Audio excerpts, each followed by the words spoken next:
Another one that I wanted to talk about, which is oddly going to be like on a Tuesday morning. I don't know what the thinking is there, but Inoue and Donaire are going to rematch finally. The first fight was like November 2019. Like I said, this is going to be on Tuesday morning. Don't you think this is like a great fight? This should not be on a Tuesday morning. Oh, it sucks. I will always remember this because my good friend Mike Basil flew from that fight. He worked Donaire's corner and he came to Fresno to a top rank show. And he had just landed from Japan to Fresno. And I was in his room and he was talking me through the whole fight. And I had just seen the fight. So I always remember that moment because I remember seeing Baz land from Japan to Fresno and he's just exhausted. It's like a man that's so tired because it's like he flew there, comes in, he's working full nights of cards.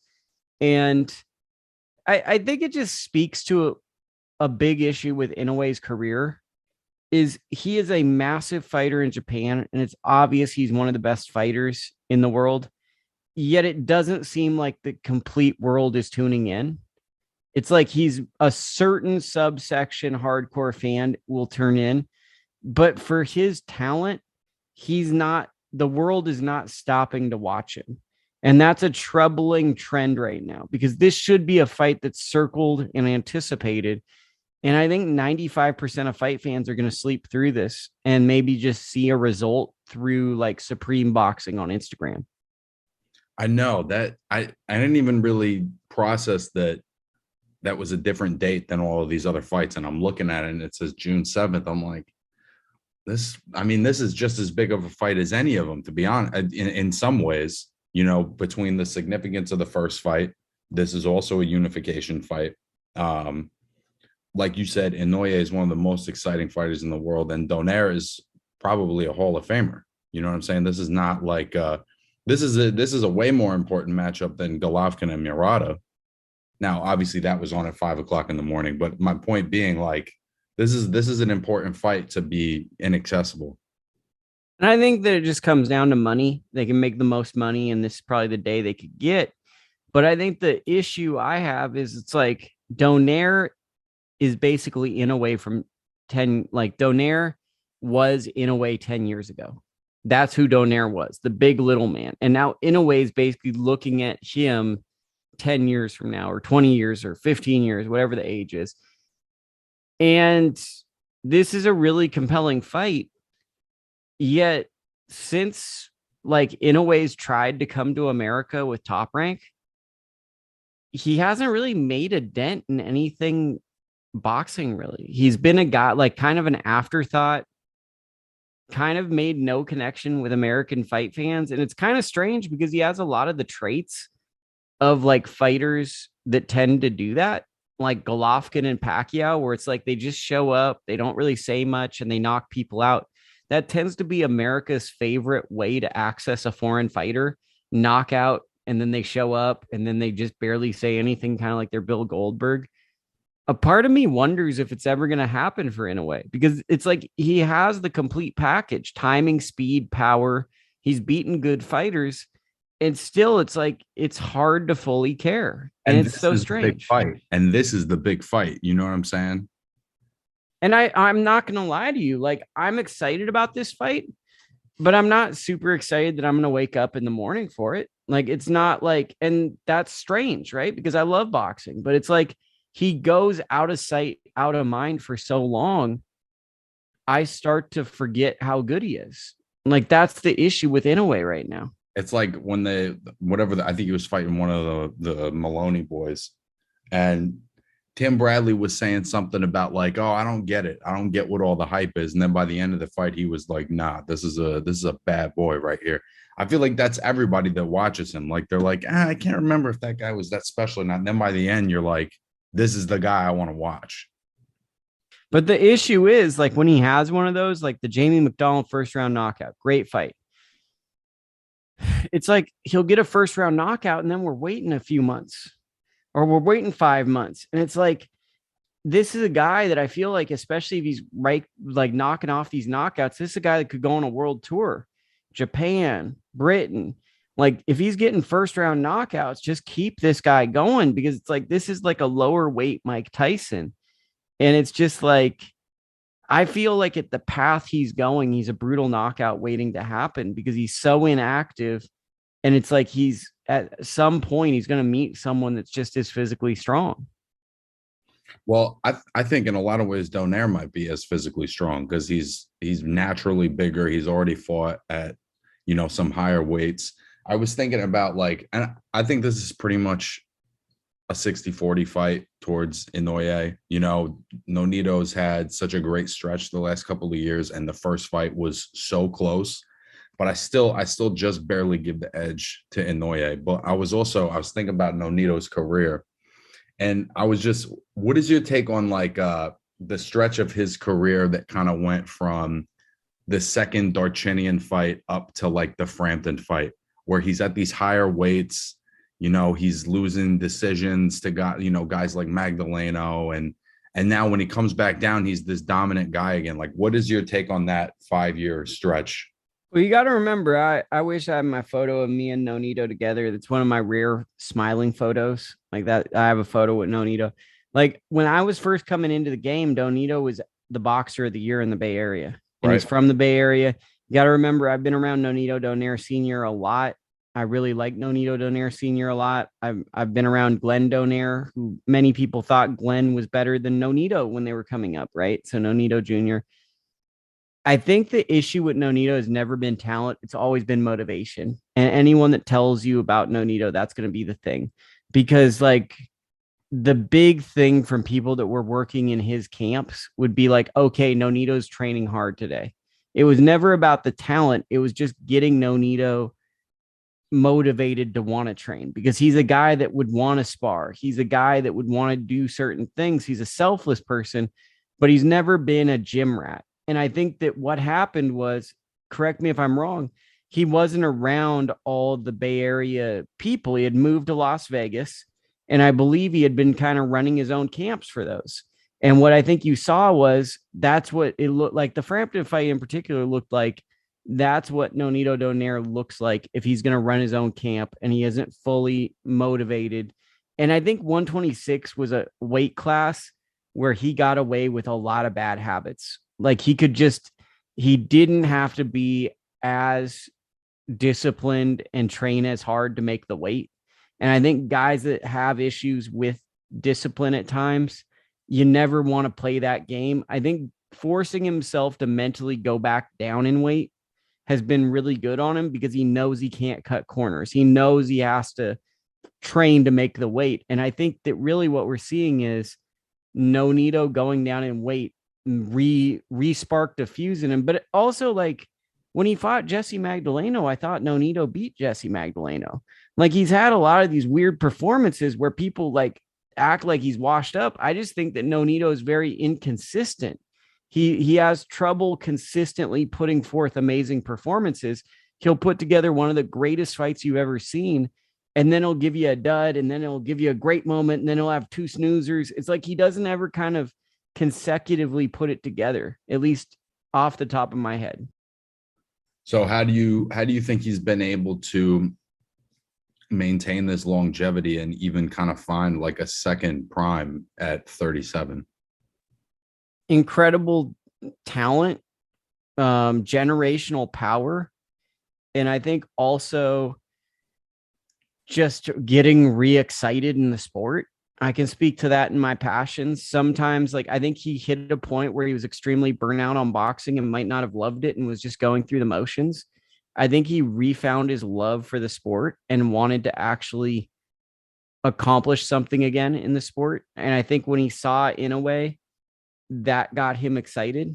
I think that seeing a worthy challenger out there, because when he was going for the 26s, no disrespect to Nicholas Walters, but Nicholas Walters, even though he knocked out Donaire, that's not a guy that's going to get a legend super excited. It's a big, tough, physical fighter who hits hard. Like, Nonito was probably in his mind thinking about the Lomachenko's of the world. And I think going to 118 and having a chance to fight another Hall of Fame type fighter, I think that got him going, winning the World Boxing or getting into the World Boxing Super Series. and really performing well. I think he realized, even though he doesn't have all the things he used to have, now he's a more mature person that he can do the things he wishes he could have done when he was younger. And because he's so talented and he's so gifted and he built that groundwork at an early age, he's able to do it at an older age where most people, when they're some of their reflex and speed deteriorates, he's so talented he can still get away with it with his timing and power. Well, and I think it's amazing that he's been able to learn those lessons and now apply them this late in his career, particularly when, people are always saying, the guys at the lower weights, those margins for error as you start to age are way smaller because it's more speed based. So But he's not your traditional lower weight fighter. He's a big guy. He's like a Golovkin. People don't, they call him the Filipino Flash. He's so fast. But I mean, if you think about Nonito or Inoue, they're both big little guys. They fight like Vic Darchinyan. Like that always drives me nuts. I got a friend named Sev, and he put me onto this. I mean, Inoue and Chocolatito are basically doing what Vic Darchinyan did in the lower weights, but no one wants to bring up Vic because it just looks more sloppy. But Vic brought a lot of excitement to the lower weights because he was a little fighter who fought flyweights and all those guys and did what a welterweight would do to him. And that's what brought interest in, right? And I feel like there is spiritual inspiration from the Chocolatitos, the Nonitos, and the Inoues, but a lot of times boxing purists are so snobby they don't want to bring up the brute force guy. I feel you, bro. I guess if Inoue is to win this fight, what do you want to see from him next? I mean, I just want to see him at reasonable hours in fights where we can actually have a fight week where we talk about, because it's like we're gonna have this fight happen. We're gonna watch it, we're gonna enjoy it, and a bunch of people aren't gonna watch it, and a bunch of people won't care. And then at the end of the year, a bunch of people are gonna try to put it on their fight of the year list. And it's gonna be like, well, it didn't really impact the world.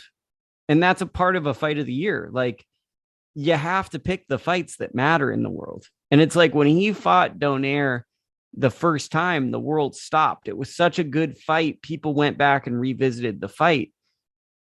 Inoue was like kind of like Jorge Linares, Pacquiao, Lomachenko. He's a word of mouth guy at that point. Like you got to see this guy.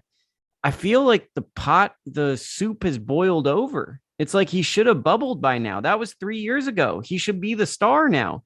And he's completely, in terms of a brand, he's regressed as a name. He's probably as unexciting as a fighter in terms of a marketable headliner as he's ever been since he's been a star.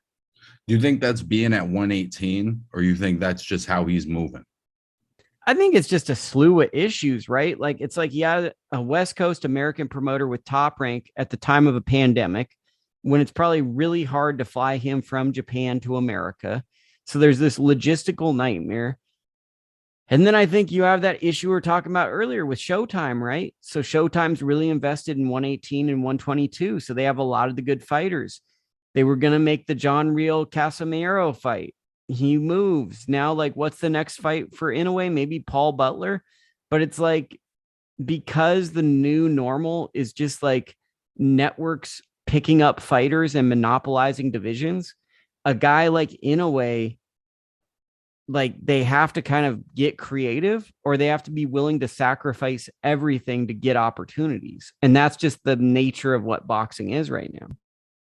I mean, I think off rip, one of the more interesting fights he could be in is a fight against the winner of Fulton and Roman.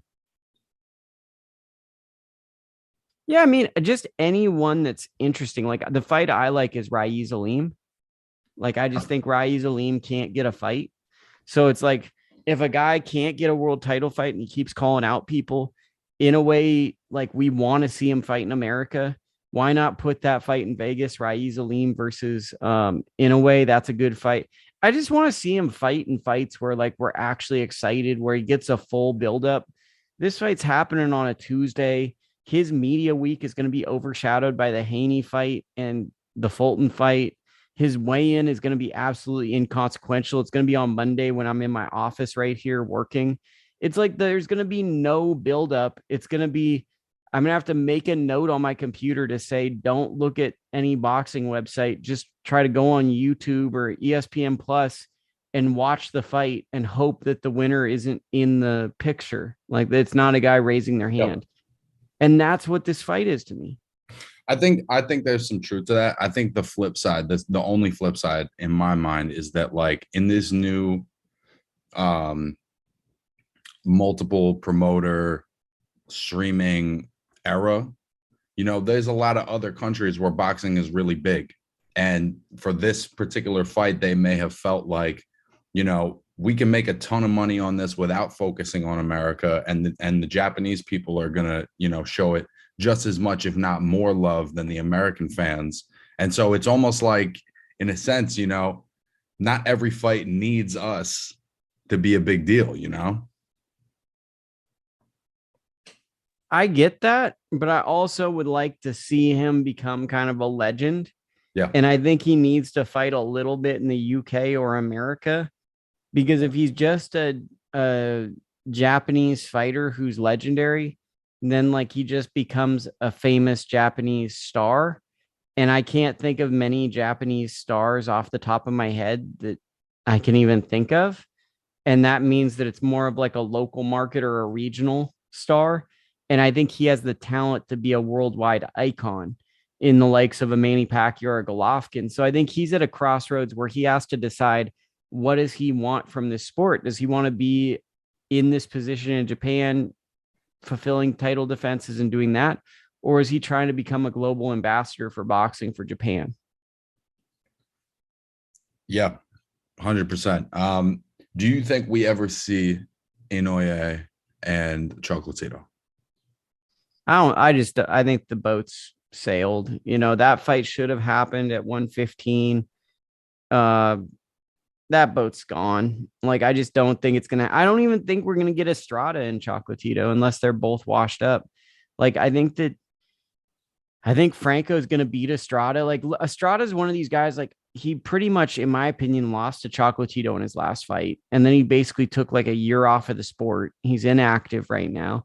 He's coming in to fight Franco. I don't expect him to beat Franco. And like, do we think like Estrada's a guy where like the middle of the last decade, I was like, man, this guy's awesome. Like Estrada's awesome. He's another one kind of like Golovkin where he's just kind of biding time. Like it feels like he knows he doesn't have many fights. Like Golovkin knows he doesn't have many fights left in him. And it's like Estrada, I just feel like he's like, yeah, I'm hanging out for the Chocolatito fight. If it doesn't happen, whatever. And it's like, I just don't see the passion. So I feel like Chocolatito's got maybe 2 fights left, and I just don't see the weights ever matching up. I think you might be right, bro. It was a fight that I fantasized about for a long time, but I think the more time goes on, the less likely it is. I just thought Chocolatito looked so good in that last fight against Martinez that I was like, maybe. I mean, the problem is it's like we're dealing with like this new world, and I hate to go business boxing because if we're doing do that, I'd rather talk to you about stocks. And like for you, for example, like this is how I'd like to talk about stocks is like there's a new company called the Boring Company. It's scalable, right? When you look at a stock, right, you're buying off of earning potential. So if it's scalable up, that would be a great stock to buy. It's a company where it's basically going to be buying back Teslas or leasing. They take it back. Teslas turn into some form of cabs. There's going to be an app component. It seems very doable. So I'd rather talk about those type of conversations than the business of boxing because that actually benefits me. A fighter's financial earning power does not benefit me at all. So that's a very boring thing to say. But why I say that is, I lost my fucking train of thought. What were we talking about? We're talking about Inoue and Chocolatito, but I like the new direction you took. No. What I'm saying is like these guys are fucking like they're looking at their careers as stock pieces, and now they've got third parties coming in. They sign exclusive network contracts, and then they sign with a promoter. And by the time it like for the fight to make quote unquote sense, which means the promoter gets the promoter or the fighter makes the same amount of money as they would for fighting a guy no one's ever heard of, which is why we get these fights where no one's ever heard of. They have to make like 15 or 100 million or something astronomical, because the money has to be split now. Let's just say 25 ways as opposed to 4 ways. And that's the true reason why it is. It's just pure greed. It's not like it can't happen. It's just people don't want to concede certain things, or people don't want to be creative and come up with new vessels. I don't understand why you can't get a fighter like Inoue. Try to go to Amazon Prime and just get him on Amazon Prime. Like for all backing, do an ESPN Plus and Amazon Prime deal and just get him on there, because that's extra money. And with that extra money, now you're promoter agnostic, or you could go land something else. But the problem I have always with boxing is, let's do the same thing over and over again, and then do it again and do it again. And then eventually it's going to work. The creativity and the business component is often like follow the leader, kiss up to someone else, or just like, let's try to do something someone else did that was fairly successful. And that's probably the most uninteresting thing in business. And that's probably why boxing is in such a bad state, is we don't have innovative things in business.